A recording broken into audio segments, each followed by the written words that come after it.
read through, others read through. I'll quickly share my approach and what I think is best and what works for me. A lot of you have heard this before, but it's just easier to, articulate it verbally. So the first thing I would say is I would always, if I play a spot in game and I'm unsure, I either take a screenshot or you mark it.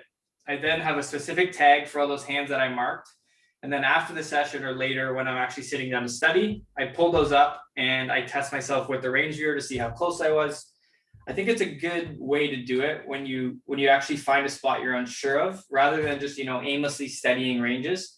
Find a spot like, oh, I didn't know what to do here, and then go answer that question with the range viewer.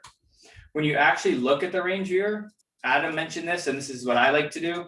You don't need to memorize, the whole range or the exact percentage or anything. I think it's best if you just know what the bottom end combos are, and then obviously everything stronger is going to be in that range. So for an opening range, you can just kind of remember, okay, from hijack at 40, I open ace-8 off peer, I start to open 8-6, jack-7. So I roughly know what the bottom is, and it makes the rest of it easier. Of course, that's more challenging when you get into 3-bet and 3-bet and flat ranges, because things start to mix. But the other thing I would say is you don't need to be perfect with these. So before you even begin studying them and memorizing them, make sure you've watched a lot of the videos and actually understand the logic and the concepts that are going on. Like you need to know why you're 3-betting a certain class of hand in certain stack depth versus others. You need to know why it's more profitable to shove a certain hand in a certain scenario. You need to know, as it gets shorter, the types of hands you opening are changing. So knowing these concepts is important before you even start studying, I'd say. So watch the videos, mark hands, test yourself.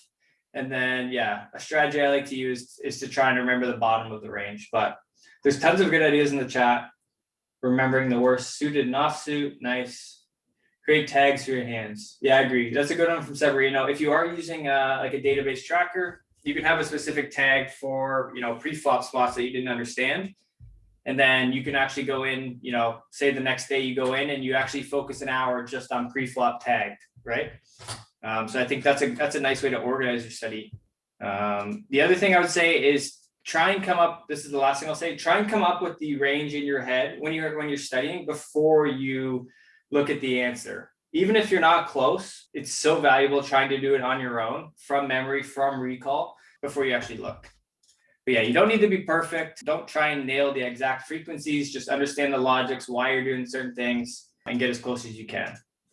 Yeah, exactly like Severino says. It's very important not to memorize the range, but grasp the concept.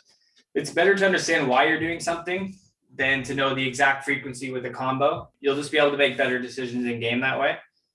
And also you need to realize pre-flop, yes, these are solved ranges, but they're not, they're not perfect, and things change depending on the players at your table. There's going to be always different stack setups. It's not everyone's going to be 30 big blinds effective in these spots. So it's important to keep that in mind. You need to be dynamic with your strategy. You can't just copy these. So I think that's why it's important not just to blindly memorize, but to understand.